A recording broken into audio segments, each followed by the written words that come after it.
Depois do STF, Ministério Público aprova aumento de mais de 16% para os procuradores. Metade dos eleitores brasileiros deve usar biometria nas eleições 2018. Delator relata R$100 mil por mês a ministro do Tribunal de Contas da União. Explosão na Uzi Minas em Ipatinga deixa 30 feridos. Helicóptero com o governador do Espírito Santo sofre acidente na região serrana do estado. Mais de 6 mil pessoas foram abandonadas em hospitais públicos do Mato Grosso do Sul. Moeda turca cai mais de 18% após sanções dos Estados Unidos. E no Dia dos Pais, um presente para quem não tem medo de altura. Agora no Jornal das 22.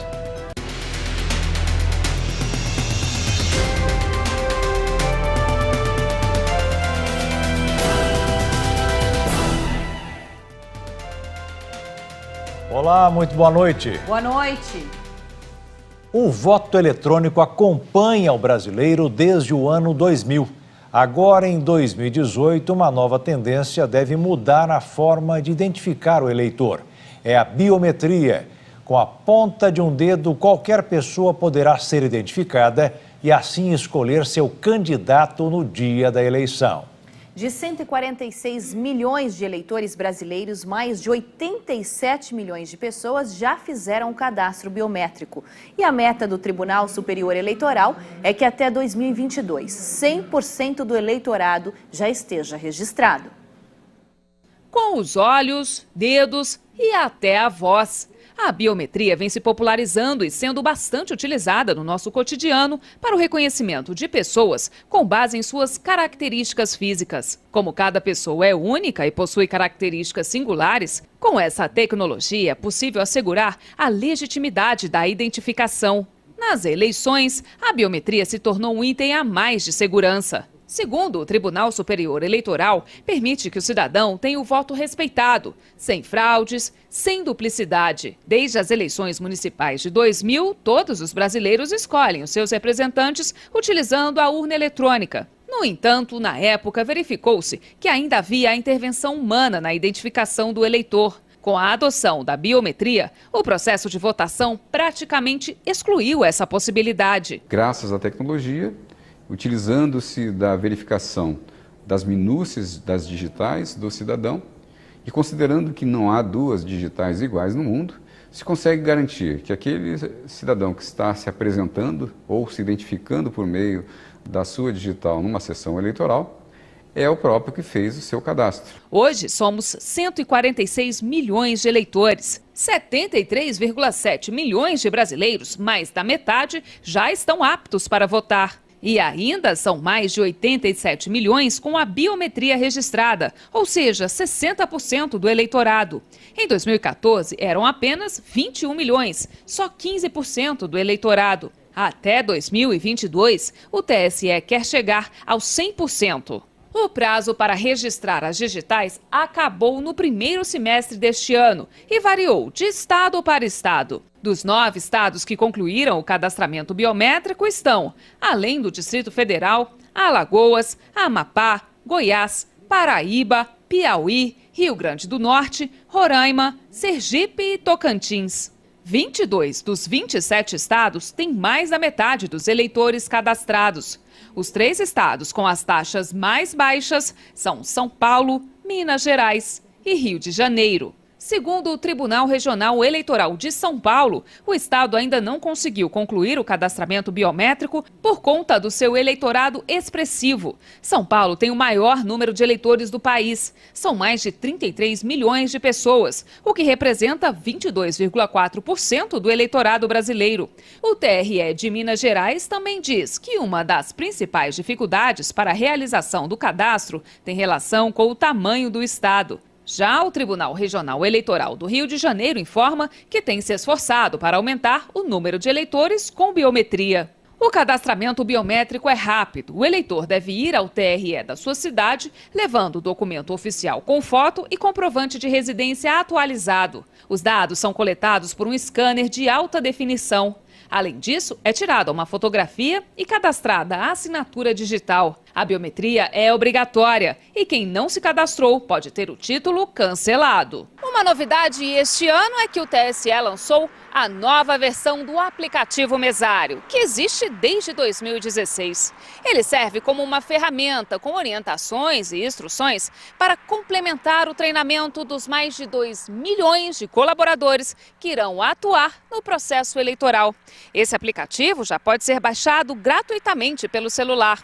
Os mesários têm papel fundamental para o bom andamento da votação. Outra novidade de 2018 é a versão eletrônica do título de eleitor, que vai poder ser apresentada no dia da votação. Para usar a ferramenta, o eleitor precisa baixar gratuitamente o aplicativo no celular, responder informações como nome, data de nascimento e o número do título. O aplicativo já pode ser usado normalmente. Para quem já fez a biometria, a plataforma vai mostrar também a foto do eleitor e vai dispensar a necessidade de apresentação de outros documentos, como a carteira de identidade ou a CNH. Começou o tão anunciado efeito cascata do pedido de reajuste de 16% do salário dos ministros do Supremo Tribunal Federal. O Conselho Superior do Ministério Público Federal aprovou hoje um aumento na mesma proporção. Falta a aprovação do Senado. A proposta de orçamento foi aprovada pelo Conselho Superior do Ministério Público nesta sexta-feira. O MPF afirma que o reajuste não vai gerar nenhuma despesa a mais. Pela proposta, o orçamento total do Ministério Público no ano que vem será de 4 bilhões de reais. Mas o aumento nos salários seria possível com um remanejamento interno de verbas, ou seja, corta de um lado para compensar de outro. Os salários vão representar 100 milhões de reais, quase 3% das despesas. A Procuradora-Geral da República, Raquel Dodge, argumentou que o MP economizou nos últimos 11 meses 5 milhões de reais e que os problemas da desigualdade no Brasil e a corrupção exigem mais trabalho da instituição. A proposta de reajuste de 16% nos salários se baseia no mesmo reajuste aprovado na última quarta-feira pelo Supremo Tribunal Federal. O salário dos ministros do Supremo é o teto para funcionários públicos. Saltaria de R$ 33 mil para R$ 39 mil. Quando esse aumento é dado, acontece o chamado efeito cascata, com todas as outras carreiras do serviço público pedindo os reajustes. No caso do Supremo Tribunal Federal, o ministro Luiz Roberto Barroso defendeu que o STF não deveria barrar a possibilidade de juízes reivindicarem reajuste no Legislativo. Mas Barroso disse que quem tem que tomar as decisões sobre os gastos públicos é o Congresso. Outros ministros já admitem a possibilidade de reduzir esse reajuste. A repercussão negativa do aumento fez com que integrantes da Corte entrassem em contato com a cúpula do Congresso, sugerindo alternativas. Para esses magistrados, a proposta aprovada pelo STF não é impositiva, ou seja, forçada, e os parlamentares podem aprovar um reajuste menor do que o sugerido. O presidente Michel Temer disse hoje que só vai analisar o reajuste proposto pelos ministros do STF depois que o assunto passar pelo Congresso. Para começar a valer no ano que vem, o Legislativo tem que aprovar a medida ainda este mês. Até hoje, o Congresso nunca vetou um pedido do STF. Um helicóptero da Polícia Militar do Espírito Santo sofreu um acidente hoje em Domingos Martins, região serrana do estado. O governador Paulo Artung estava na aeronave. O acidente aconteceu na fazenda do Instituto Capixaba de Pesquisa, Assistência Técnica e Extensão Rural. A Polícia Militar informou que a aeronave estava pousando quando bateu na trave do campo de futebol e caiu. 4 militares e o governador Paulo Artung estavam no helicóptero. Todos passam bem. O político seguia para Domingos Martins, onde participaria à noite de um festival de cinema. Uma explosão na Uzi Minas em Ipatinga aterrorizou a população local. 30 funcionários ficaram feridos. Não há registro de mortos. 2 gasômetros explodiram na área onde o ferro é convertido em aço. Uma câmera de segurança flagrou o acidente.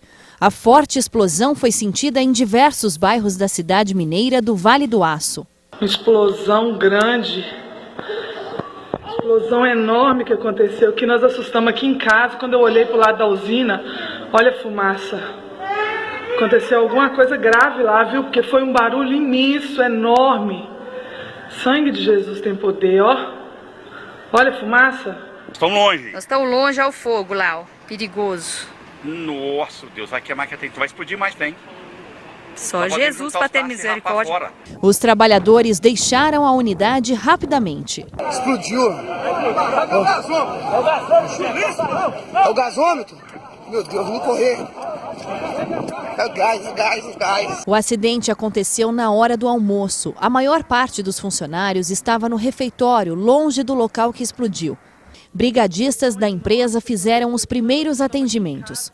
Equipes do Corpo de Bombeiros e do SAMU, o Serviço de Atendimento Móvel de Urgência, também ajudaram na ocorrência.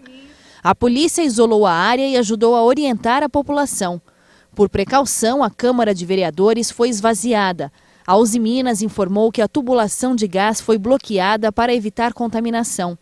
Uma pessoa sofreu um ferimento no rosto decorrente de um estilhaço. Outras 29 vítimas tiveram tontura ou mal súbito por causa do pânico ou inalação de gás. Todas as vítimas prestavam serviço ou eram funcionários da empresa e foram encaminhadas para um hospital da região. Técnicos da companhia investigam o que provocou o acidente. A fábrica foi fechada e não há previsão de retorno. Gás. E como consequência, a empresa já amarga prejuízos na Bolsa de Valores. As ações chegaram a cair quase 11%. Mais de 6 mil pessoas já foram abandonadas nos hospitais públicos de Campo Grande, no Mato Grosso do Sul.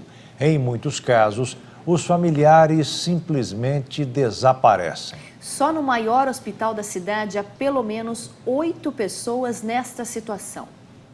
Nos últimos 5 anos, as unidades de pronto atendimento e os centros regionais de saúde da capital notificaram mais de 6.800 casos de negligência e abandono. As crianças menores de 14 e os idosos maiores de 70 anos são os mais suscetíveis a esta situação.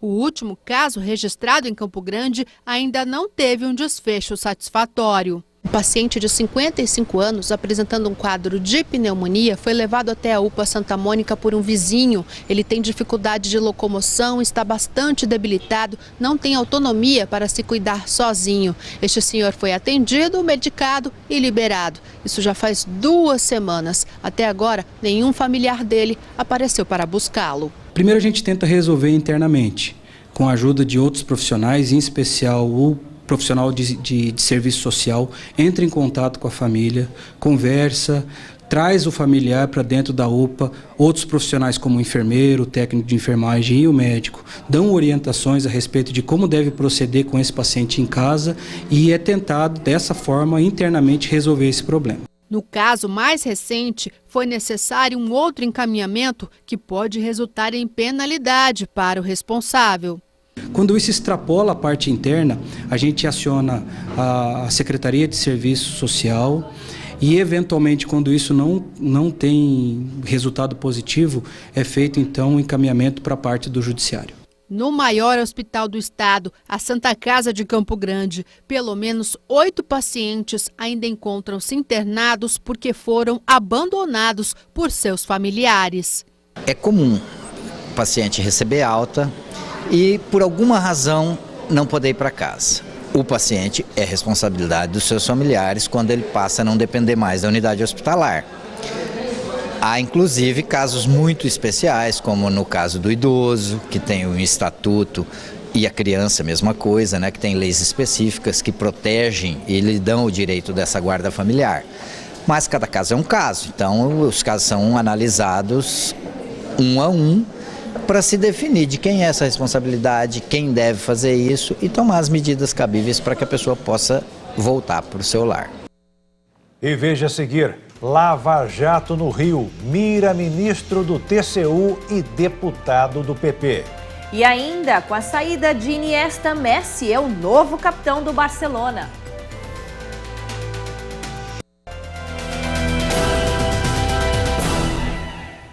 A força-tarefa da Lava Jato no Rio de Janeiro prendeu nesta sexta-feira João Paulo Júlio de Pinho Lopes, ligado à corretora carioca Advalor, distribuidora de títulos e valores mobiliários. Ele é suspeito de intermediar pagamentos indevidos para o ministro Augusto Nardes, do Tribunal de Contas da União. A investigação tem como base a delação premiada de Luiz Carlos Veloso, ex-subsecretário de Transportes do Estado do Rio, que teve o acordo homologado pelo ministro Dias Toffoli do STF no ano passado. Na delação, Veloso afirma que usou uma conta na corretora para receber dinheiro de propina vindo de empreiteiras e para movimentar valores para Augusto Nardes, ministro do Tribunal de Contas da União, e para Júlio Lopes, deputado federal pelo PP e ex-secretário de Transportes do Rio. A operação desta sexta cumpre mandados expedidos pelo juiz Marcelo Bretas, da 7ª Vara Federal Criminal do Rio, e não tem como alvo pessoas com foro privilegiado. A conduta de ambos é analisada em outras instâncias. Na ação desta sexta, não há mandados contra Nardes, nem contra o parlamentar. Em maio, o ministro Toffoli determinou uma busca e apreensão na casa do ministro do TCU, em ação que também teve como base a delação de Veloso. Na ocasião, foram apreendidos documentos e celulares. Em dezembro do ano passado, o delator Veloso foi interrogado por Bretas, em processo que apura suposta corrupção na construção da linha 4 do metrô do Rio. Na audiência, o ex-subsecretário disse que R$ 3.500.000 pagos por empreiteiras como propina passaram pela corretora Advalor. Parte era para ajudar na campanha de Júlio Lopes. Então, pagava contas pessoais suas com dinheiro da Advalor? Sim. Pagava contas pessoais do secretário também com dinheiro da Advalor? Eu não pagava, eu entregava e ele fazia os pagamentos das contas pessoais dele. Eu não pagava contas pessoais dele, claro. Assim como o Júlio Lopes, o ministro Augusto Nardes já foi deputado pelo PP. No TCU, Nardes foi o relator do processo das chamadas pedaladas fiscais, um dos documentos usados para embasar o impeachment da ex-presidente Dilma Rousseff, do PT. O ministro também já foi citado na Operação Zelotes, que investigou o pagamento de propina para que empresas não pagassem multas aplicadas pelo CARF, órgão do Ministério da Fazenda. Já a Advalor também foi alvo de buscas na Paralelo, 39ª fase da Lava Jato de Curitiba, em 28 de março de 2017. Os procuradores já investigavam suspeitas, também oriundas de delações, de que a corretora seria intermediária de propina vinda de contratos entre a Petrobras e construtoras. Num trecho da delação, Luiz Carlos Veloso diz que conheceu a corretora quando foi apresentado ao dono da Advalor por Pedro Barusco.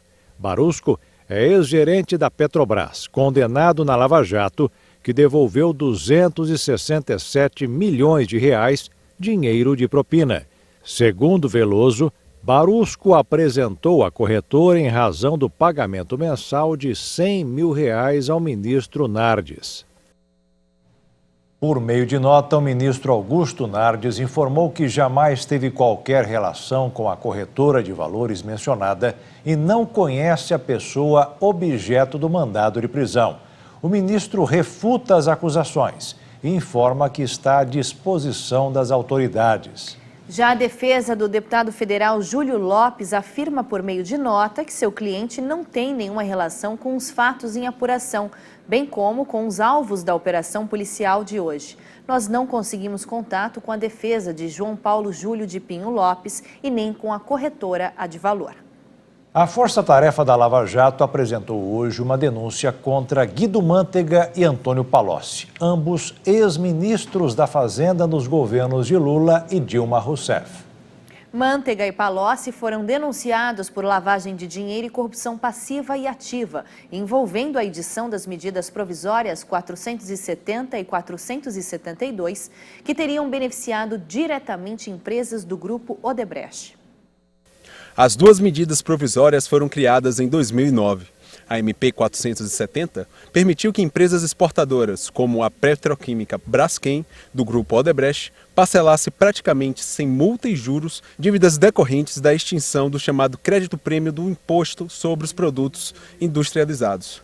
Já a MP 472, depois aprovada pelo Congresso, instituiu um regime especial de incentivos para a indústria do petróleo nas regiões Norte, Nordeste e Centro-Oeste. Na prática, o regime especial dava a Braskem isenção de impostos em determinadas transações. De acordo com a denúncia, Marcelo Odebrecht ofereceu vantagens indevidas a Palocci e Manteiga, com o objetivo de influenciá-los na edição da medida provisória. Segundo os procuradores, os ex-ministros aceitaram, interferiram, atuaram para a publicação das MPs e as regulamentaram, de acordo com os interesses do grupo Odebrecht. A quantia de 50 milhões, de acordo com os procuradores, permaneceu à disposição de Manteiga em uma conta bancária mantida pelo setor de operações estruturadas da empreiteira. Segundo os procuradores, Palocci assegurou aos executivos o atendimento de interesses das empresas frente a decisões tomadas pela alta cúpula do governo federal em troca de pagamento de propina. Até o momento, as defesas dos ex-ministros Guido Manteiga e Antônio Palocci não se manifestaram a respeito das novas denúncias.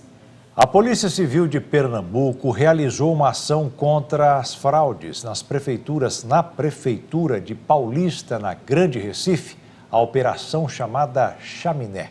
5 suspeitos de integrar uma organização criminosa que atuava na Câmara Municipal da cidade foram presos. A investigação começou em abril deste ano. Segundo a polícia, a organização criminosa se articulava a partir do gabinete de Iranildo Domício de Lima, que era presidente da Câmara Municipal de Paulista, no período em que os crimes aconteceram, entre 2013 e 2015. A polícia também informou que o empresário ex-candidato à prefeitura de Araçoiaba, Elias Ulisses, usava uma empresa de fachada em Igaraçu, com aparência de depósito de água mineral para cometer as infrações. Os outros 2 presos seriam laranjas no esquema e não tiveram os nomes divulgados pela corporação. Consta nos autos que a Câmara de Vereadores contratava serviços a esta empresa para a reforma do prédio, para a melhoria das estruturas, e era feito um desvio de verba que em princípio envolveu R$700 mil, mas pode chegar a uma quantia de aproximadamente R$5 milhões. Está sendo apreendido documentos, pendrives, CPUs, arquivos virtuais, agendas, celulares, entre outros objetos que possam subsidiar a investigação. Em todos os lugares que foram objetos dos mandados de busca e apreensão, residência dos envolvidos, Câmara de Vereadores, da empresa de fachada, enfim, todos os locais que foram indicados como possíveis locais onde a gente poderia encontrar esses documentos. O grupo é suspeito de praticar crimes de corrupção, fraudes em licitação, lavagem de dinheiro, peculato, além de associação criminosa. Ao todo foram 5 mandados de prisão e 10 de busca e apreensão, todos expedidos pela Vara Criminal da Comarca de Paulista. O cumprimento deles ocorre em Paulista, Araçoiaba, Igaraçu e Jaboatão dos Guararapes. Inicialmente, a Polícia Civil suspeitava de fraudes em 4 contratos, no valor de R$700 mil. Com o aprofundamento das investigações, a corporação acredita que as fraudes possam chegar até R$5 milhões. Os policiais apuram se, além dos contratos com a Prefeitura de Paulista, o empresário mantinha negócios com empresas de outras cidades. O ex-presidente da Câmara Municipal de Paulista, Iranildo Domício de Lima, não quis se pronunciar sobre a prisão do ex-vereador. Ativistas de oposição fogem da Nicarágua rumo a países vizinhos para escapar da perseguição do governo de Daniel Ortega. A repreensão aos protestos que começaram em abril já deixou centenas de mortos. Esses homens estavam fugindo da Nicarágua. Os 2 levantaram as barricadas nos protestos em Massaia contra o governo do presidente Daniel Ortega. A fuga começou depois que as forças policiais e paramilitares retomaram a cidade em 17 de julho, depois de 3 meses de bloqueios. Estamos huyendo do regime de Ortega. Estamos fugindo do regime de Daniel Ortega porque na Nicarágua protestar é um delito. Fomos ameaçados de morte. Se formos capturados, vão nos condenar, de acordo com a nova lei de terrorismo, a 20 ou 30 anos de cadeia. Terrorismo para passar 20 ou 30 anos preso. Estou buscando refúgio hacia Costa Rica porque ellos Estou buscando refúgio na Costa Rica porque esse governo genocida nos persegue, quer pegar e torturar a gente. Estou cobrindo meu rosto porque eles me conhecem e eu tenho medo que eles me sigam. Sabem muito bem de minha persona e tenho medo que eles me sigam e sepam onde estou. Depois de atravessar uma mata no sul do país, eles alcançaram um barco que os levou por mais alguns quilômetros. A meta era chegar à Costa Rica sem passar por controles migratórios ou policiais. Lá planejam encontrar outros nicaragüenses que também escaparam para o país vizinho depois de participar de protestos. Vamos manter ativa a nossa gente, porque hoje Monimbó é uma cidade fantasma, só tem idosos e mulheres. A maioria dos homens e jovens fugiram. Então vamos manter contato com todos que esperam nossa volta à nossa amada Nicarágua quando o país for de novo uma república livre.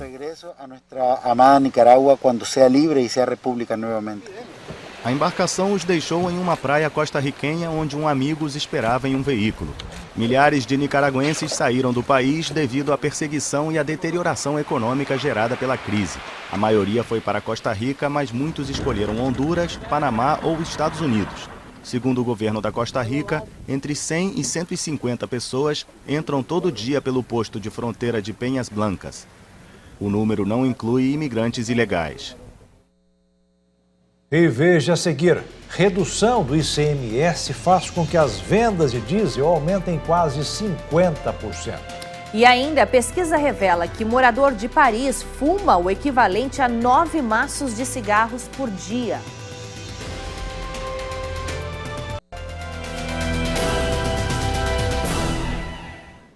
Em muitos estados do Brasil, o desconto de 46 centavos nas bombas de combustível continua com dificuldade de chegar e aliviar o bolso do motorista. Mas no Mato Grosso do Sul, isso vem mudando. Além do desconto, o governo do estado reduziu o ICMS para tornar o preço mais acessível. E a medida parece estar dando resultado positivo, pois as vendas aumentaram quase 50%. O Fábio está acostumado com o trecho. Mora no Rio Grande do Sul, mas está sempre na estrada trabalhando. E para quem passava direto pelos postos de Mato Grosso do Sul, hoje está dando para abastecer. Está acessível, podemos dizer dessa forma. A redução dos 46 centavos já está sendo repassada nas bombas. E para os motoristas já tem feito diferença. Deixou melhorzinho um pouco. Ficou bom. E o maior reflexo foi sentido aqui, nos postos que ficam às margens da rodovia.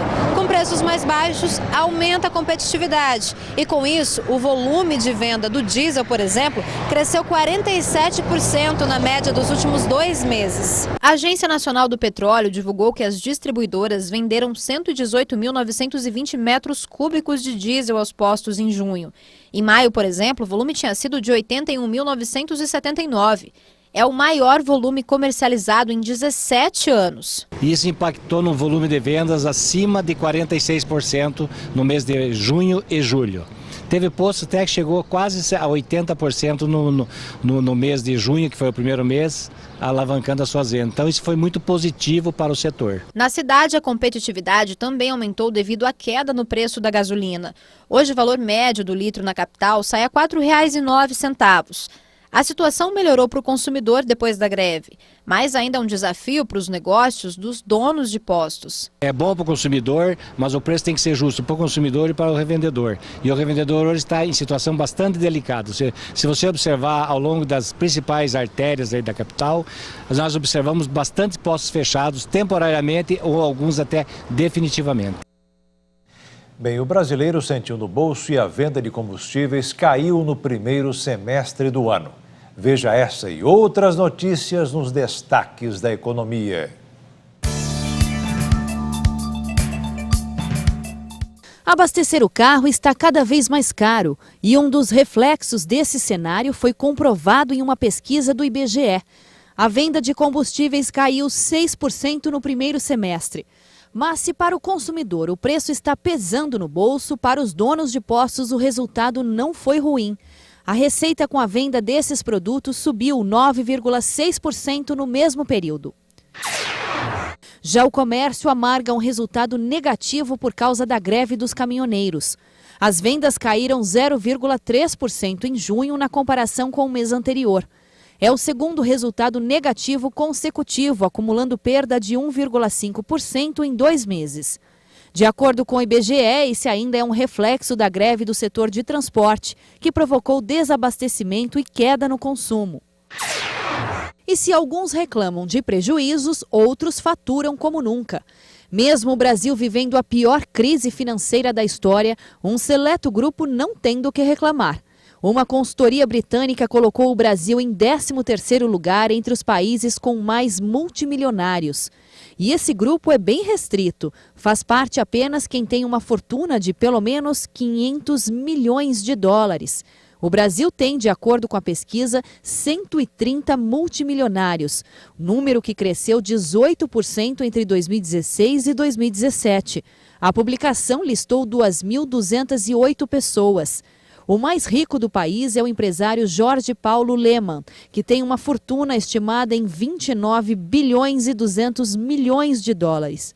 Alguém consegue imaginar tanto dinheiro? No mercado financeiro, o dólar fechou em alta nesta sexta-feira. A moeda norte-americana subiu 1,59% e encerrou o dia cotada a R$ 3,864 na venda. As bolsas de valores do mundo todo caíram hoje com medo de que o governo da Turquia dê um calote nos devedores. Para piorar a situação, o presidente dos Estados Unidos, Donald Trump, dobrou as tarifas de importações do aço e o alumínio da Turquia. Após a decisão, a moeda turca despencou mais de 18%. O presidente dos Estados Unidos, Donald Trump, autorizou tarifas mais altas sobre as importações da Turquia, impondo taxa de 20% sobre o alumínio e 50% sobre o aço. A decisão veio depois de um discurso desafiador nacionalista feito pelo presidente turco Recep Tayyip Erdogan, quando ele prometeu que seu país não se curvará à guerra comercial e convocou o povo da Turquia a vender suas reservas internacionais. Após o anúncio de Trump, a moeda turca, a lira, despencou mais de 18% ao longo desta sexta-feira. No acumulado do ano, a queda já ultrapassa os 40%, baixa recorde. A Turquia tenta frear um colapso econômico em meio às sanções impostas pelos Estados Unidos devido à detenção do pastor Andrew Bruce Broom, preso por espionagem e suspeita de terrorismo há mais de 2 anos, que recentemente passou para a prisão de regime domiciliar. Os Estados Unidos foram o 4º maior parceiro comercial da Turquia em 2017, totalizando 21 bilhões de dólares em comércio, atrás da Alemanha, China e Rússia. E um estudo divulgado pela Associação Europeia de Transporte e Meio Ambiente revelou o quanto a poluição está matando. Um exemplo é Paris. Quem mora na Cidade Luz fuma 9 maços de cigarros por dia, de forma direta ou indireta. Mas o problema não é apenas na capital francesa. Respirar é como fumar. É a manchete da matéria que detalha o estudo publicado em um jornal francês sobre a poluição nas regiões metropolitanas da Europa.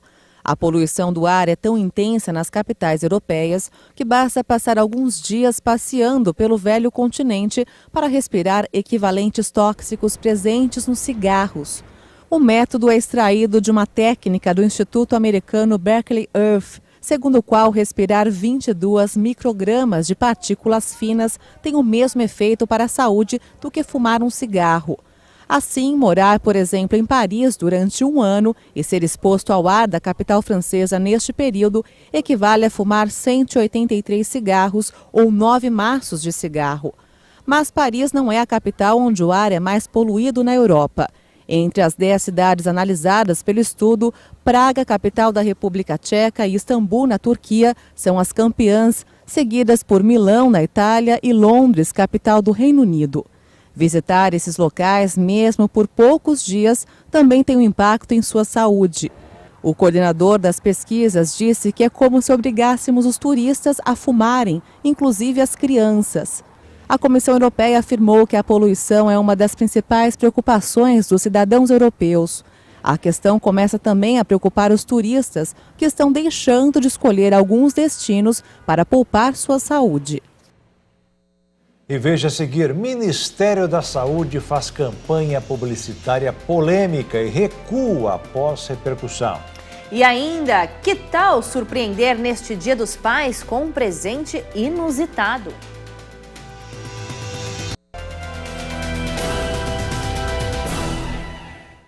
Sair de um carro em movimento para fazer gracinha é uma prática, no mínimo, irresponsável e perigosa. E uma campanha publicitária do Ministério da Saúde está provocando polêmica por supostamente incentivar essa prática.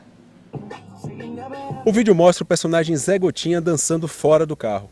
O boneco, criado em 1986 para incentivar a vacinação, aparece fazendo a coreografia de uma música de um rapper canadense que tem provocado muita polêmica. Vídeos divulgados na internet mostram motoristas que foram fazer graça, mas acabaram provocando acidentes. No caso da campanha do Ministério da Saúde, o carro estava em um estacionamento, mas muitos internautas criticaram, afirmando que o vídeo poderia incentivar uma prática perigosa. O Código de Trânsito Brasileiro prevê como infração a direção de um veículo sem devida atenção ao trânsito.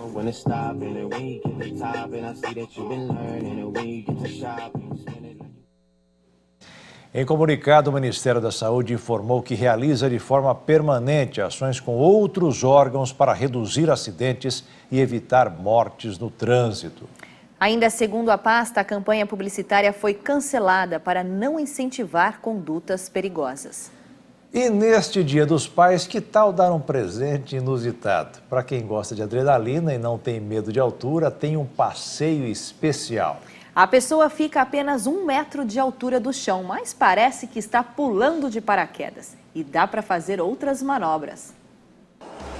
Não é mágica, não é montagem, nem efeito especial.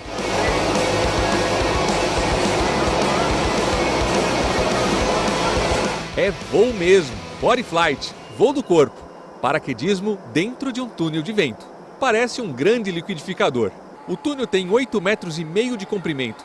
Quem manda bem mesmo vai de uma ponta a outra com ventos de 300 km por hora. Os ventiladores superpotentes capturam o ar que jogam dentro do túnel. O mesmo ar que passa aqui por nós, ele volta por um duto e o mesmo ar volta na gente.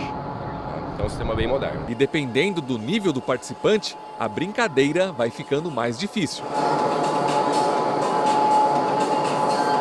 Por exemplo, esse pessoal que está voando é paraquedista, tem experiência, né? Vem treinar voo de alta performance. E pode vir pessoal que é leigo, que nunca voou, que consegue brincar também. Não precisa ter muita experiência, com uma aula ali de 15 minutinhos a gente já prepara o leigo para conseguir voar. É nesse equipamento que o pequeno Bento, de 4 anos, vai levar o pai passear hoje. Um belo presentão para o Dia dos Pais, hein? O presente é para ele que vai voar, mas você vai aproveitar também, né? Vamos lá então? Vamos lá? Sim. Boa sorte, gente. Boa sorte, obrigado. Quase todo mundo pode voar, só que tem que ter mais de 3 anos e não pode ter problemas cardíacos nem nos ombros. Então, lá vamos nós. Um curso expresso mostra como atender aos comandos do instrutor dentro do túnel. Aqui não tem capa para voar não, é um macacão mesmo. Óculos, capacete, protetores nos ouvidos e lá vamos nós. E é mais simples do que se imagina. Basta levantar os braços e se jogar. O vento é tão forte que o rosto da gente fica deformado. Olha só a performance do Isaac. Mandou bem logo de primeira. Já o Bento foi se soltando aos poucos e rapidinho parecia um super-herói nas alturas. Tão perto dessa aventura, eu também não resisti e participei da experiência. E com 30 segundos já estava aí, ó. Pelo menos consegui me equilibrar.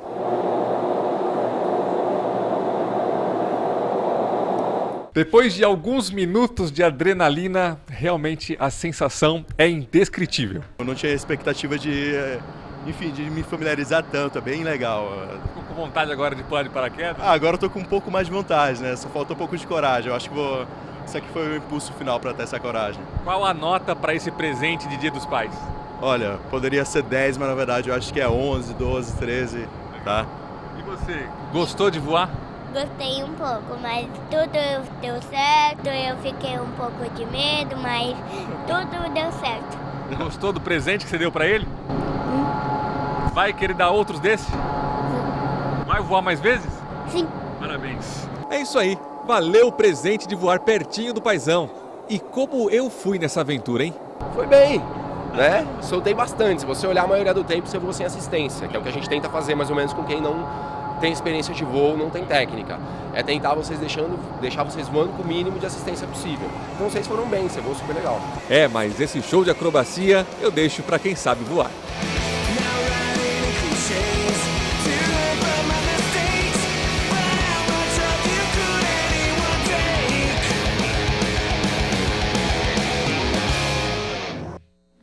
Muito legal, eu toparia, viu, Carol?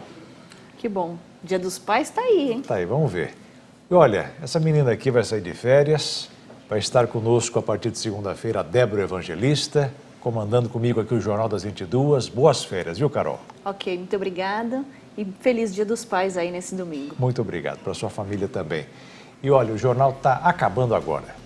Uma boa noite para você, um ótimo final de semana. Boa noite, fique na paz. Tchau.